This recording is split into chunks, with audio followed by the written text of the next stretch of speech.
Бәріне сәлем. Бұл видеода біз осындай кожа матасынан сөмке тігетін боламыз. Бұл сөмкені сіз кез келген қарапайым маталардан да тіге аласыз. Ең бірінші осындай тері матасынан тігетін кезде бізге қандай құрал-жабдықтар қажет, сонымен танысайық. Ең бірінші бізге осындай негізгі мата қажет болады. Мен тұрмыстық тігін машинасымен тігетін болғандықтан осындай жұмсақ кожаны таңдап алдым. Егер сізде өндірістік промышленный тігін машинасы болса, кожаның кішкене қатты түрін алсаңыз болады. Ұзындығы 70 см. Одан кейін астары үшін сөмкенің ішіне осындай хлопок матасын алдым. Бұның ұзындығы да 70 см. Одан кейін мына кожаны тігу үшін бізге арнайы ине мен арнайы лапка сатып алу керек болады.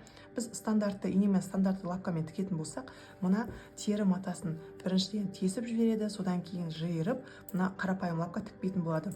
Мына лапка шамамен 900 теңгедей тұрады, ал мына инелер осындай наборы 5 данасы 1700 теңге тұрады. Сыртында мінекей laser needle деп жазылып тұрады, яғни тері матасына арналған инелер деген сөз. Содан кейін қарапайым жіп қажет. Егер сіз осындай кез келген формасын ұстайтын матадан тіккіңіз келсе, жаңағыдай ине мен лапканы алудың қажеті жоқ. Мысалы, мына сөмке менде джинса матасынан тігілген, астары хлопок. Ешқандай арнайы ине мен лапканы қажет етпейді. Мінекей осындай әдемі сөмке де тіге аласыз. Ендеше выкройкасын құрастырайық. Мінекей мынау менің сөмкемнің выкройкасы. Экранды тоқтатып қойып, сіз де тура осылай сызып аласыз. Барлық сандар осылай жазылып тұр. Ең бастысы мына жерді сызған кезде осындай арнайы лекал сызғышын осылай жатқызып сызасыз, немесе қолмен, кәдімгідей көзбен осылай мына жерде точка бар, осы точканың арасын осылай қосып сызасыз. Қалған жерлердің барлығы өте қарапайым. 8, ұзындығы 70 см, мына жер 38, мына жер 28 жалпы алғанда, яғни 9 см көтереміз, 8 см былай. Енді осыны матаға пішетін боламыз. Мінекей мен негізгі матаны оң жағын ішіне қаратып, ұзындығынан 2 бүктеп алдым. Мынау бізде бүктелген жер. Енді выкройкамызды алып келеміз. Мына бөлікті, мына қысқа ұзындықты осы бүктелген жерге жатқызамыз. Осылай жатқызып қойып жүрмеңіздер. Мінекей, мына қысқа ұзындығы осы бүктелген жерге жатуы қажет. Бұл выкройкада припусқа қосымшалардың барлығы берілген. Сыртына 1 см қосудың қажеті жоқ. Тек қана қазір бастырып шығамыз.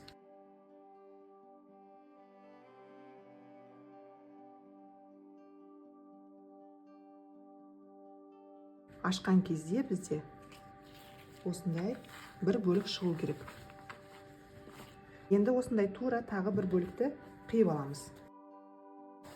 Мінекей негізгі матаны қиып алдық. Енді астарлы матаны тура осылай қиып аламыз. Менде астарынан осындай мата қалды. Мен бұдан қазір қалтаны пішіп алатын боламын. Қалтаның көлемін қалауыңызша жасай аласыз. Мен қазір мінекей осылай 2 бүктеймін. Блокноттың көлеміндей етіп ала саламын. Яғни ұзындығы 14-28, ені 21 см болатын матаны қиып аламын қазір. Мына біздің матамыздың оң жағы, мінекей мынау теріс жағы. Бір ұзындығын мінекей бірінші 1 см-ге, содан кейін 1 см-ге қайырып үтіктейміз. Қалған 3 бұрышын осылай 1 см-ге қайырып үтіктеп аламыз үтікстеуінде. Енді осы жағын шетіне 1 см жеткізбей, мына шетті тігін машинасында тігіп аламыз. Содан кейін осылай 2 бүктеп, мына центрді үтіктеп аламыз. Мінекей осылай тігіп аламыз. Енді астарлы матаның бір бөлігін алып келеміз. Оң қаратамыз. Мінекей мынау біздің центрімізде бүктелген жер.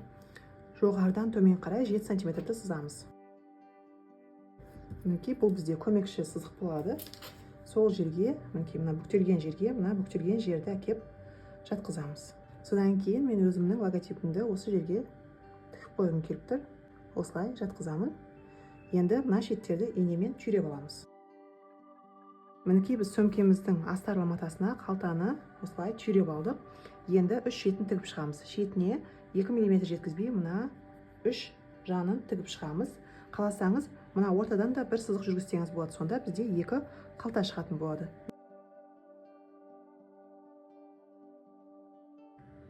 Мінекей сонда бізде осындай әдемі қалта пайда болады. Бір жағына телефон, бір жағына кілт салып қойғанға ыңғайлы. Енді екінші бөлігін алып келеміз астарлы матаның. Оң жағын бір-біріне беттестіреміз. Мінекей мына оң жағы бір-біріне беттестіреміз. Бізге енді жаны мен астыңғы жағын тігіп алу қажет болады. Қазір мына жағын толықтай түйремін. мына бұрышты тікпейміз. Мына жағын толықтай түйремін, мына жерді тікпейміз. Сосын мына астыңғы бөлікті түйреп, мына жерден бір 10 см ара қашықтықты тікпей қалдырамыз. Қазір бәрін түйреп аламын. Мына екі ара қашықтықты тікпей қалдырамыз. Енді негізгі матаны алып келеміз. Оң жағын бір-біріне беттестіреміз. Ал негізгі матада мына жағын толықтай түйреміз, мына жерді тікпейміз. Мына жақты толықтай түйреп тігеміз, мына жерді тікпейміз және мына жерді толықтай тігіп шығамыз. Папканы ауыстырамыз.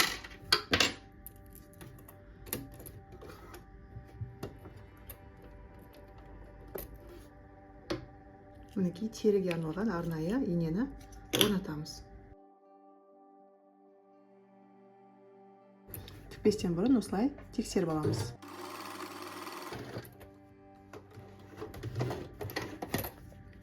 Мінекей өте жақсы. Бұл жерде теріні тіккен кезде біз тігістің ұзындығын 3 мм етіп қоямыз. Қатты жақын қылуға болмайды. Мінекей астарлы матаның екі бөлігін мына жанынан және мына жерден тігіп алдық. Мына жерде бізде бірақ бір 10 см тесік қалуы керек. Осылай жатқан бұрышты мына бұрыштарын ашып, беттестіріп тігеміз. Яғни мына екі тігіз бір-біріне дәл жатуы керек. Мінекей астарлы матадан да, негізгі матадан да тура осы жерін осылай тігін машинасына тігіп аламыз. Негізгі матамыздың мына бұрыштарын тігіп алдық. Астарлы матаның мына бұрыштарын да тігіп алдық. Енді сөмкеміздің негізгі бетін алып келеміз. Оң жағына мінекей астарлы матаны оң қаратып, осылай оң жағын бір-біріне беттестіріп саламыз. Мына жоғар жағынан біз бір 7 см-ді тікпей қалдырып, мінекей мына жердің барлығын қазір түйрейтін боламыз. Мына жағынан да 7 см жеткізбей қалдырып түйреп шығамыз. Мына екі басынан 7-7 см аралықты тікпей қалдырамыз.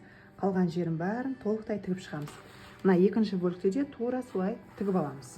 Мінекей негізгі мата мен астарлы матаны оң жағынан бір-біріне беттестіріп, жоғар жағынан 7 см қалатындай етіп, мына екі жағын тігіп шықтық. Енді бізге осындай қысқыш қажет болады. Біз қазір мына припускқа тігіске 2 мм жеткізбей насечка жасаймыз, яғни осылай кертіп аламыз. Сонда біздің мына матамыз әдемі ашылатын болады. Мінекей 2 см ара қашықтықта осындай насечка жасап шығамыз. Мінекей енді мына бағана тікпей қалдырған жерден оң қаратамыз сөмкемізді. Енді мына аралықты қазір тігін машинасында тігіп тастаймыз.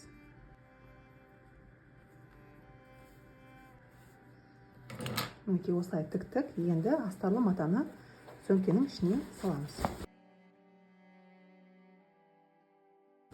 Сөмкеміз дайын болып қалды. Енді бізге мына жоғарғы бөлікті тігу ғана қалды. Ол үшін негізгі мата мен негізгі матаны, астарлы мата мен астарлы матаны мына қысқа иеннен қосып тігеміз.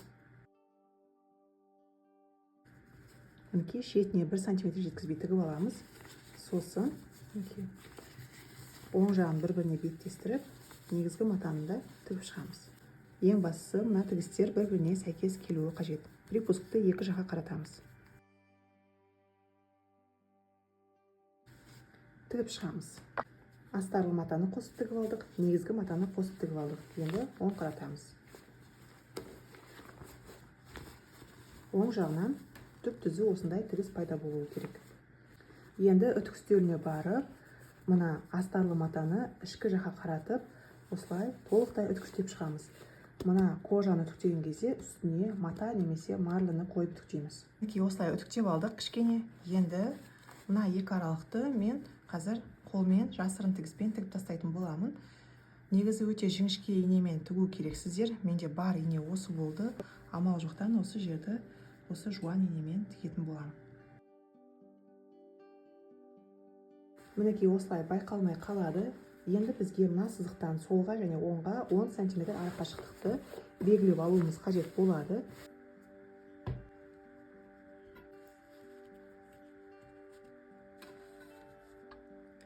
Мінекей осы белгі қойған аралықты бір-біріне беттестіреміз.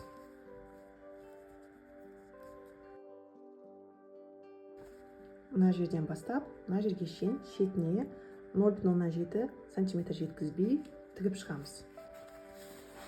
Осымен біздің сумка шоперіміз дайын болады. Содан кейін толықтай бір үтіктеп шығамыз. Мінекей 20 сантиметр ара қашықтықты тігіп алдық. Бұл бізге иыққа асынуға ыңғайлы тудырады. Осымен біздің сөмке шоперіміз дайын болды. Өте сапалы тігілді. Сіз бұны кез келген матадан тіге аласыз. Мен мысалы тері матасынан тіктім. Сіз вельвет, замша сияқты маталардан тігіп, осындай сөмкені тапсырысқа тігіп, табысқа шыға аласыз. Ішінен өте сапалы шықты. Өзіңіздің брендіңіздің атауын осылай қалтаның шетіне тігіп қоя аласыз. Телефон, кілт салғанға ыңғайлы. Жалпы іші өте сыйымды. Сіз де тігіп көріңіз, нәтижеңізбен міндетті түрде бөлісіңіз. Сіздермен болған Гүлхан. Келесі кездескенше.